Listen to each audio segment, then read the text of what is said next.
Nico, come grab y'all's group's clay. I'm making a second layer for this bridge. It has to be 1 foot long and 6 inches high. It might wobble, but it'll stay strong. We have to make sure that it holds a water bottle. The water bottle is like going to be a test to see how strong the bridge is. How are y'all feeling right now? Confident, I guess. Yeah, confident. Oh. Y'all been having fun so far? Yes, yes. We are having our annual STEM camp, which we call Full STEM Ahead. I've been waiting for STEM camp. Man, I love STEM. This camp gives our students an opportunity to be exposed to a variety of areas of STEM. I like that you can have a variety of subjects that kind of all base on each other. So it's kind of like one subject, but you get to learn a bunch of things. STEM is integrated into all career areas. It's in everything that students do.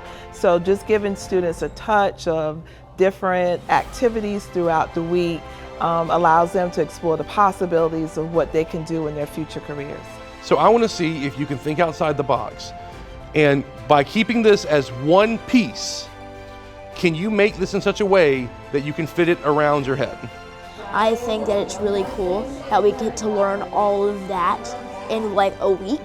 Practice those work and life skills, like critical thinking skills, communication skills. We have them working with partners, teamwork skills. Share ideas, and we can allow people in our group to kind of improve upon those ideas or tell us why those ideas might not work. So it doesn't feel like your idea is being left out, but it feels like it's being improved on.